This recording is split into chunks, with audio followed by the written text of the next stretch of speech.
We've got one more person in the first act, and then we're going to take a nice quick break so you guys can all get some more to drink and use the bathroom. We're going to bring up our next performer. He has been the co-host of The Coffee Show on KGLT for 23 years. And most importantly, he's one of the two very talented writers for Don't Close Your Eyes live radio theater. Is it one? Slightly. This begins its fourth season the second week in June, so let's give it up for Suta, everybody.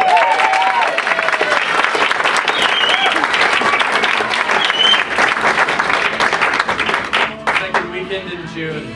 Passes may be available already. Thanks for the plug. You're welcome. From the slightly more talented writer. I was always kind of a withdrawn child, a solitary child. I was always kind of good at being by myself. The oldest of three, and I was that bad older brother that didn't really connect with my sister and my younger brother. I'd shut myself in my room and read or listen to music, and they're much more connected emotionally than I am to them. Some neighbors of my parents told me a story when I was in my 20s that I don't recall, but I'm sure is true, that once when I was a little kid, they made me go outside to play. And I walked around to the front of a car parked in front of my parents' house where they couldn't see me, sat down in front of the tire and pulled a book out of my pocket and read for about an hour, and then went back in pretending having to have played. I've always been really good at being by myself. And I generally, a lot of people only have a few very close friends, but I've particularly only had very few close friends throughout most of my life. And all through high school and into my college years, I had 3 best friends. And 2 of those guys are still my best friends to this day. And the 3rd best friend resigned that position permanently in June of 1999. If you get my drift. As you might expect, when your best friend kills himself, you're in for a bad year. And I was in for a very bad year. The first thing I did wrong was decide to move in and get an apartment with one of my remaining best friends. Someone laughs because they might know us. How do I put this? Do you know Bert and Ernie? Now imagine if Bert was Stalin. And imagine if Ernie was also Stalin.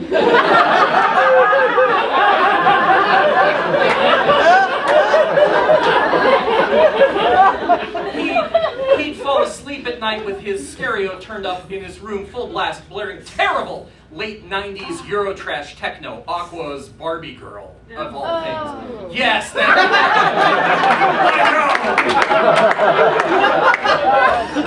I would go into his room and climb over his sleeping body to his stereo and turn it off.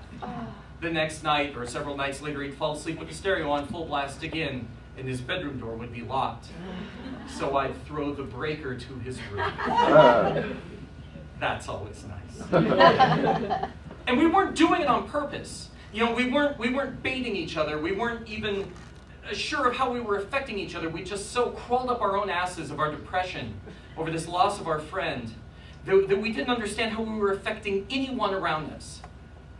The other thing that happened that summer is the girl that I had been dating for 3 years had finalized her plans to go on her 1-year study abroad in Germany. We'd been dating for 3 years, as I said. It was my first real relationship.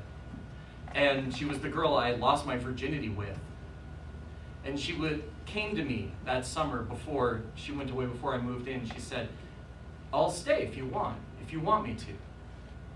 And part of me knew, you know, was still kind of nice. No, you've been planning this for so long, you have to go.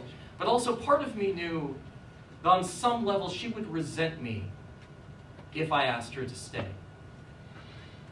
Which tells you something about our relationship. So of course she went away, and I moved into this horrible apartment not far from campus, the 2nd floor of 3 in a terrible older building with thin floors and walls and ceilings that trapped the heat and conducted all of the noise. And I moved into this small bedroom in the back with the things I was going to move into an apartment, and all of the things my girlfriend moved out of her apartment because she was going to Europe. So my closets were filled with her clothes and stacks of books, and every surface had my shelves and her furniture crammed into this tiny room. awaiting her return. As the fall of 1999 got going, it was a weird Indian summer, times when Montana normally is covered in snow. It was still seemed like 70 degrees at night.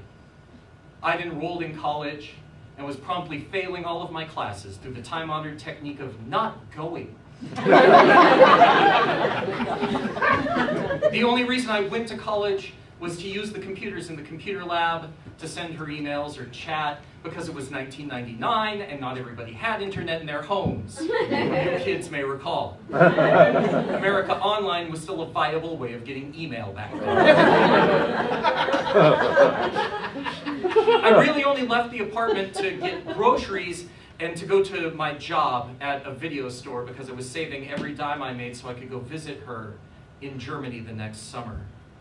So basically, I spent all of my time in my apartment. I would get out of bed, and I would go into the living room and eat a bowl of cereal, watch a movie, and go back to my room, climb over my bed to where my laptop was, and write, or I'd sit in the living room all day watching films. Until it was sort of like, well, like a jail cell.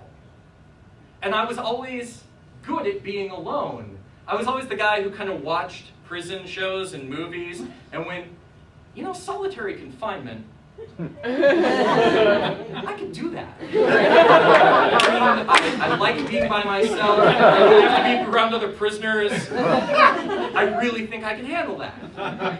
So I was spending all of my time in this apartment, and my roommate, who at the time was more socially adept than I was, and also probably due to the fact that I was constantly in our apartment, was going out quite a bit. As the fall of 1999 was happening, this one particular evening, he came home with a lady admirer. I came in late tonight. I'm not sure if he's here or not, so let's just say, within a little while, our apartment was filled with the sounds of extremely adequate lovemaking. Oh, it was just rogering her so much.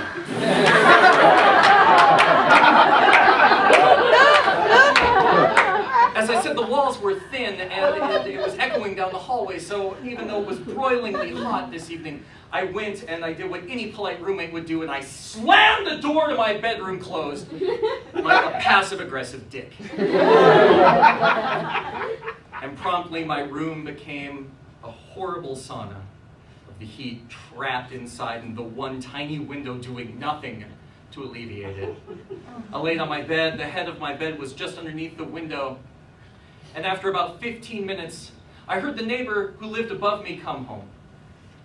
Now he was that weird kind of Montana cowboy / stoner who did remarkably well with college-age girls, and he had brought home a lady admirer. I knew this because he had brought home ladies in the past, and he had a very particular love-making style.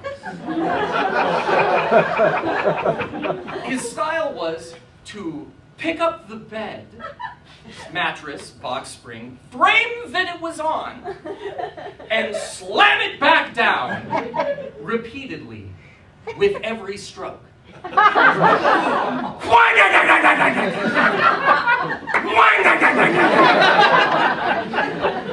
Not a few times. This was not his fancy finishing move. This was his move.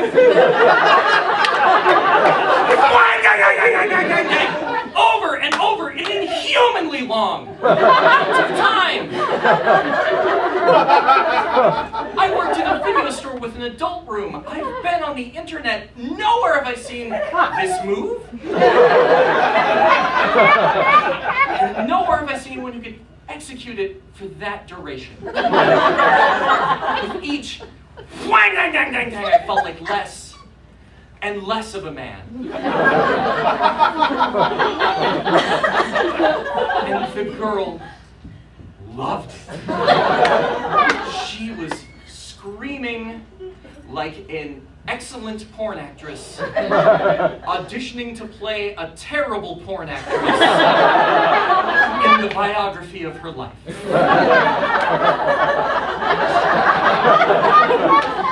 She was making sounds I had never made my girlfriend make.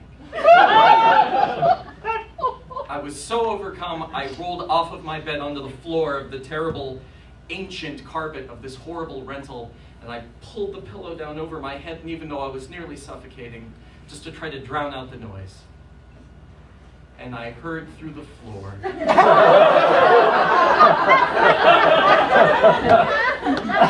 the neighbors downstairs fucking. I know it wasn't upstairs because no coang, coang, coang. And I know it wasn't my roommate because the guy downstairs was way more vocal.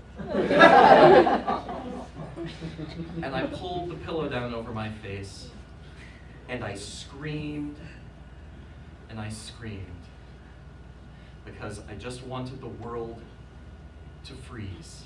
I didn't want anyone to move or anything to happen. I didn't want to have to get up and go out in a world where my girlfriend was on the other side of the globe and my best friend was dead, and I didn't want to be the only one not getting laid that night. Eventually the noise above died out, and I sprawled back on top of my bed, still agonizingly hot. But it was really quiet now, very late, early in the morning. And I could hear their conversation echoing out their window, bouncing off the building next door and back into mine. As she said, not jokingly enough, "Are you going to pay attention to me in class now?" And he said back, not jokingly enough, "Maybe." Which is exactly the kind of conversation you think everyone who's getting laid is having when you're not getting laid. They're like, "Oh, even these guys, great."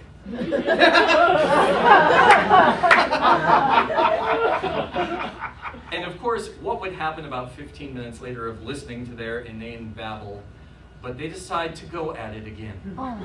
He's left behind the bed slamming technique and moved on to more regular lovemaking, which now, because it's about 2 in the morning and Bozeman has become silent, I can hear in exquisite, disgusting detail every pant, every kiss, and the wet, rhythmic slapping of their humid skin.